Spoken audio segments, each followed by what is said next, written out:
Hey everyone, it's Ben Hardy here, and in today's video we have to talk about some of the choices that automakers are making and how these choices are very negatively impacting the overall car market.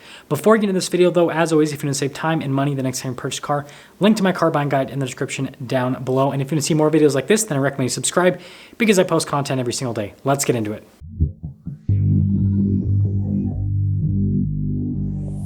So the first thing that certain manufacturers are doing that's absolutely wreaking havoc on the market is forcing their dealerships to only sell within certain sales regions. Some examples are Volvo and Land Rover. So basically what this means is that a manufacturer will say, okay, you can only sell to customers within this region. If you sell to customers outside of this region, then we're going to penalize you by not giving you as much allocation. And on the surface, this is supposed to just help out customers, and it's supposed to help out the dealerships, because what it does for customers is it gives them better availability with the product that's hard to get because, well, if the dealership can't sell outside of their region, then they have to sell to the customers within their region. So, hypothetically, the customers should be able to get better access to the product. And then for the dealerships, since they're going to be selling more cars locally, then it means that they'll get more revenue from those customers because those customers most likely service their vehicles with that dealership.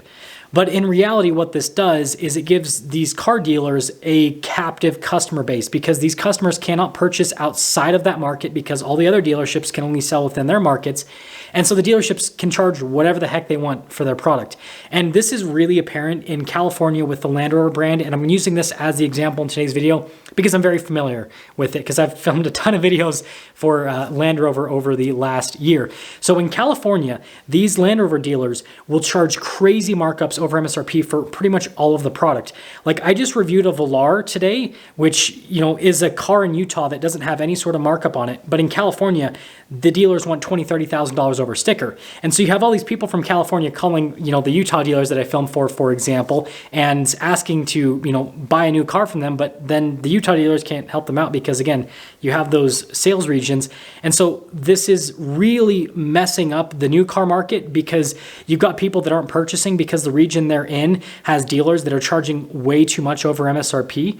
And then you have other regions that are not selling at the volume numbers that they used to be because things have slowed down quite a bit. And so now they're starting to stack up with inventory, and they could sell to people if they could sell outside the region, but they can't. And so the whole supply-demand dynamic is completely messed up with these dealers that have to deal with these manufacturer regions.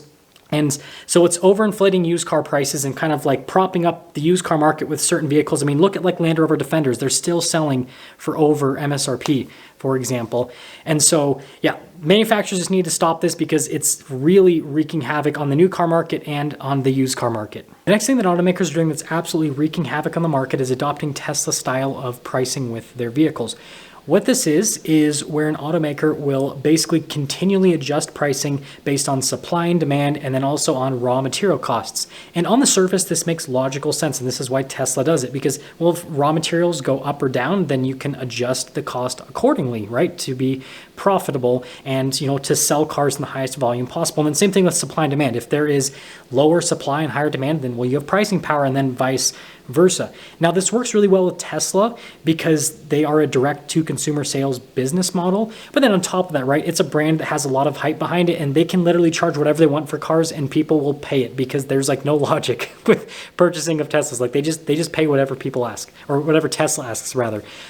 With traditional automakers, because they still utilize the dealership model, this gets a lot messier because first off, you have what the automaker charges the dealership in terms of cost, and then you have the MSRP, and then you have the market adjustment from the dealership. And so because you have all these different numbers that are in flux, when you take the Tesla model where you're going to continually adjust everything on a regular basis rather than only adjusting it maybe 1 or 2 times a year, which is what manufacturers typically did in the past, it really upsets customers and it confuses them quite a bit.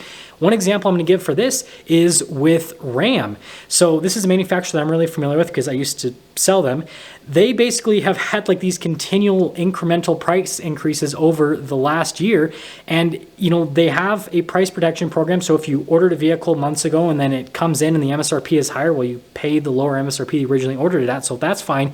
But it really confuses buyers when there are 2 vehicles, for example, that have a 2022 new model year on them, and they can literally be $7,000 to $10,000 difference in terms of the pricing amount because of these incremental changes in the MSRP, rather than just having more set pricing for the model year like what they used to do and like what a lot of other manufacturers used to do. And so this is something that, again, works when you have direct to consumer sales where there's just one number that's fluctuating. But when you have an invoice that's fluctuating, an MSRP that's fluctuating, and a dealership market adjustment that's fluctuating, it's too much change for customers to be able to like navigate that, and it's just not leading to a good buying experience. The last thing that automakers are doing that's absolutely wreaking havoc on the market is continuing to increase their prices. They think they have massive amounts of pricing power. And here's the deal. The reason that automakers are doing this is because supply chains are still really constrained. There's still a labor shortage, and raw goods just cost a lot more. And so building a car is just really expensive. I mean, a good example is Toyota, that is almost always profitable, is not profitable right now. And so they're going to be increasing their prices by a substantial amount over the next few months and over the course of the next year. And it sounds like they're going to be doing the Tesla style of price increases, which just kind of adds to the frustration. But anyways, in a declining market, this doesn't really make any logical sense. Like, buying power is continually decreasing. And so by increasing your prices, you're decreasing the amount of people that can purchase your product. And so these automakers are literally digging their own graves. So let's bring everything together and talk about what manufacturers should be doing rather than what they are actually doing. So first off, when it comes to these set regions, this doesn't make any sort of logical sense. In a market that is very constrained when it comes to supply, it can make some sense. But generally speaking, if you're still going to use the dealership model with your, selling cars, then you don't want to have regions, because that means that dealers don't have to compete with each other. So pricing for your customers is going to be a lot higher. So if you want your customers to have the best possible buying experience and get the best possible pricing, then get rid of the regions so that dealers can compete with each other and the prices will naturally come down. Because, again, with the example I gave with Land Rover product, if these California dealers started losing customers to the Utah dealers, for example, because the Utah dealers aren't charging $30,000 over sticker for Range Rover Velars, then the California dealers would naturally lower their prices, so then they could keep their customers in state. Otherwise, they would just start to have product sit on their lot and it would not sell. So get rid of the regions. Now, when it comes to the Tesla style of price increases, again, if you have a direct-to-consumer sales business model, this makes sense because all the customers see changing is just one price. But when you have dealerships, you're going to see so many different prices changing. And so customers are going to see prices fluctuate a lot more. And it's really going to confuse them. It's going to give them a bad buying experience. And they're not going to feel like they're getting a good deal on your product. Because what if one week they go in and they get told that a vehicle is, $50,000, and the next week it's $54,000, and then the next week it's $48,000 because of all of these price fluctuations, right? Just doesn't make any sense. I would pull back on that and just do what happened in the past. Like, if you need to do a big price increase, just do it like one and done. Don't do little price increases every single month over the course of the year. That's just too much. And then when it comes to overall price increases, again, if we're in a market where there is not enough supply and tons of demand, this makes sense. But the market is shifting at a pretty rapid rate. When wholesale values with used cars are declining by 2 to 3% per week at this point, that shows that there's massive amounts of demand destruction. And on top of that, the federal government is going to continue to raise interest rates with everything that they have announced. And so affordability with cars is going to continue to decrease, because despite what the YouTube comment section says, the average person does not pay cash for a car. The average person takes out a loan on a car. And so if interest rates increase, affordability goes down. And so just do the simple math. If you increase the prices on your vehicles and these interest rates increase, then the amount of people that will be able to afford your product is going to decrease. And so, I guess that if you have a ton of demand for your product, then sure, go ahead with it. But if you're starting to have your product stack up on dealer lots, then it's time to buy down interest rates for your customers, right?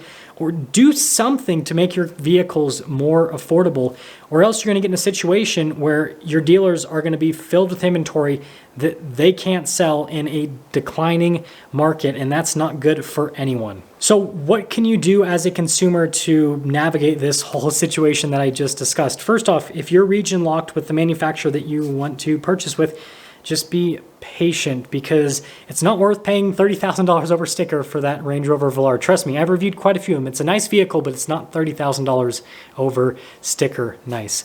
And then when it comes to these Tesla style of price increases, like I've said in prior videos, if you are dead set on ordering a particular vehicle, ordering it sooner rather than later is going to be the route to go, so that you don't have to pay for those price increases. And also just communicate with the dealership and find out if they have a price protection program. If they don't, then maybe consider purchasing a different product that does have price protection, so that you don't have to all of a sudden pay way more money.